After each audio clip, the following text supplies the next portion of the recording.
ये 3 बज रहे थे। पूरे रेलवे स्टेशन पर सन्नाटा था। जोर जोर से हवाएं चल रही थी।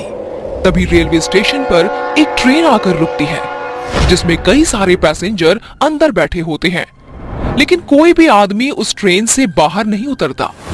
सभी लोग अपनी खिड़कियां बंद कर लेते हैं कि तभी अंदर से एक औरत अपने पति से कहती है, सुनिए जी, इस स्टेशन पर कोई उतर नहीं रहा। ट्रेन आगे क्यों नहीं बढ़ रही और सबने अपनी खिड़कियां क्यों बंद कर ली? कितनी गर्मी हो रही है, ऐसे तो मेरा दम घुट जाएगा। उसकी बात सुनकर तभी एक बूढ़ा आदमी कहता है, चुप करो, कुछ मत कहो। अगर अपनी और हमारी जान की सलामती चाहती हो तो भगवान के लिए चुप रहो। वो दोनों चुड़ैल बाहर ही है अभी। तभी उनके आगे वाले वीआईपी डब्बे में एक परिवार होता है जो नैनीताल से अपने गांव सहारनपुर जा रहा होता है।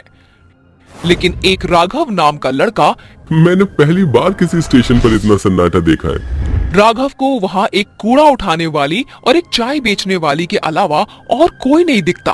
तभी उसके पास चाय वाली औरत आती है। चाय, गरम चाय वाली, चाय गरम, चाय वाली साहब, गर्मा गर्म चाय ले लो, चाय। अरे सुनो, कितने की चाय है? साहब, केवल 10 रुपए की। ऐसी चाय आपने कहीं नहीं पी होगी। राघव अपनी खिड़की से हाथ निकालकर उस औरत से चाय लेने लगता है, लेकिन वो औरत राघव का हाथ पकड़ लेती है और देखते ही देखते वो एक भयानक चुड़ैल बन जाती है।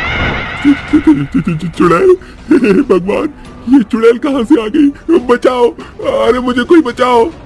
चुड़ैल राघव का हाथ काट देती है, जिसके बाद कूड़ा उठाने वाली चुड़ैल उसकी मुंडी काटकर अपने बोरे में डाल लेती है। नहीं छोड़ूंगी, किसी को भी नहीं छोड़ूंगी, सबके सब मरेंगे। राघव के चिल्लाने की आवाज सुनकर डब्बे के सभी लोग जाग जाते हैं और ट्रेन के सभी पैसेंजर बहुत डर जाते हैं। और ट्रेन के चलने के बाद वो बूढ़ा आदमी उस औरत को बताता है, ये कुछ महीने पहले की बात है। संबलपुर गांव से 2 बहनें रीता और सीता शहर जा रही होती हैं। वो दोनों ट्रेन में बैठ जाती हैं, जिसके बाद ट्रेन चलने लगती है। तभी रीता सीता से कहती है, बहन, अगर चाचा ने हमें अपने घर में नहीं रखा तो हम इतने बड़े शहर में क्या करेंगे?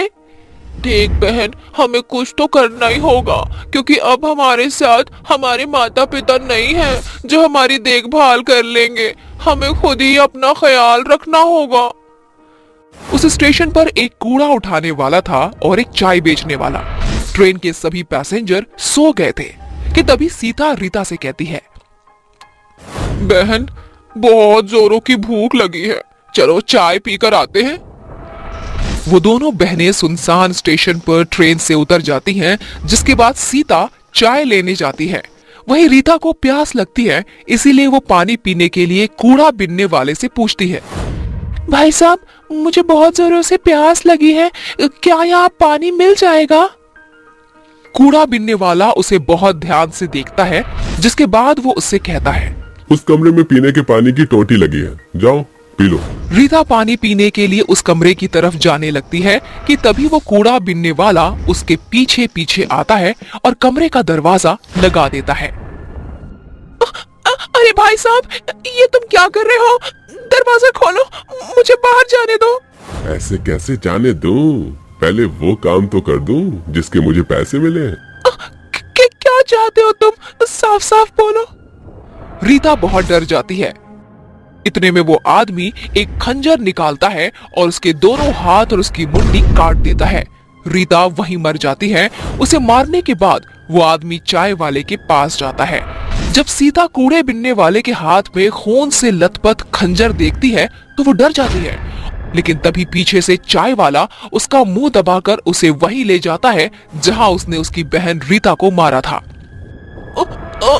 ये तुम क्या कर रहे हो? तुमने मेरी बहन को मार दिया।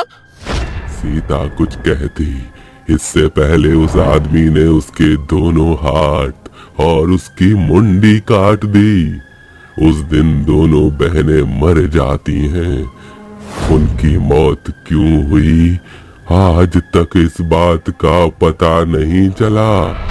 सरकार ने भी उन दोनों बहनों की मौत का पता नहीं लगाया, लेकिन उस दिन के बाद वो दोनों बहनें भयानक चुड़ैल बन गईं, जिसके बाद वो रेलवे स्टेशन से उतरने वाले हर एक पैसेंजर के हाथ और उनकी मुंडी काट देती हैं। लेकिन अगर ऐसे ही रहा तो वो दोनों चुड़ैल तो कई लोगों को मार देंगी। हाँ बिटिया, मैं जानता हूँ, इसीलिए मैं संबलपुर गांव से शहर जा रहा हूँ, जहाँ वे दोनों बहनें जा रही थीं। शायद वहां जाकर मुझे उन दोनों बहनों की मुक्ति का कोई रास्ता मिल जाए। वो बूढ़ा आदमी शहर में उन दोनों बहनों के रिश्तेदार यानी उनके चाचा जी के घर जाता है, जहां उसे पता चलता है कि उसके चाचा कुछ समय पहले ही गुजर चुके हैं। तभी रीता सीता की चाची उर्मिला उस बूढ़े आदमी से कहती हैं, बाबा, मैं ज्यादा कुछ नहीं जानती, लेकिन अपने पति को हमेशा किसी बात को लेकर परेशान देखा करती थी और मरते समय उनकी जेब से ये एड्रेस मिला था मुझे, शायद आपके किसी काम आ जाए। वो बूढ़ा आदमी उस एड्रेस पर पहुंच जाता है, जहां उसे एक बहुत ही जाने माने तांत्रिक बाबा मिलते हैं, जो उस बूढ़े आदमी से कहते हैं, उन दोनों बहनों की मौत उनके चाचा नथू लाल ने करवाई थी। वो चाहते थे कि उनके मरने के बाद गांव की सारी जमीन वो हड़प ले, लेकिन उन दोनों बहनों की मौत के बाद वो दोनों चुड़ैल बन गईं और नथुलाल को रेलवे स्टेशन की कहानी पता चली तो उसे डर के मारे हार्ट अटैक आ गया। बाबा, मेरी मदद करो उन दोनों बहनों को मुक्ति दिलाने में। उन्हें मुक्ति नहीं मिली तो वो ऐसे ही सबको मारती रहेंगी। वो बूढ़ा आदमी तांत्रिक बाबा को रेलवे स्टेशन लेकर जाता है और जैसे ही रात के 3 बजते हैं, वो दोनों चुड़ैल सामने आती हैं और जोर जोर से हंसने लगती हैं। चले जाओ यहाँ से, ये रेलवे स्टेशन मेरा है, मैं सबको मार दूंगी। हम तो तुम्हें केवल यहाँ तुम्हारी मौत का कारण बताने आए थे। क्या? हमारी मौत का कारण? तांत्रिक उन दोनों को उनकी मौत का कारण बताता है, जिसे सुनकर वो दोनों रोने लगती हैं।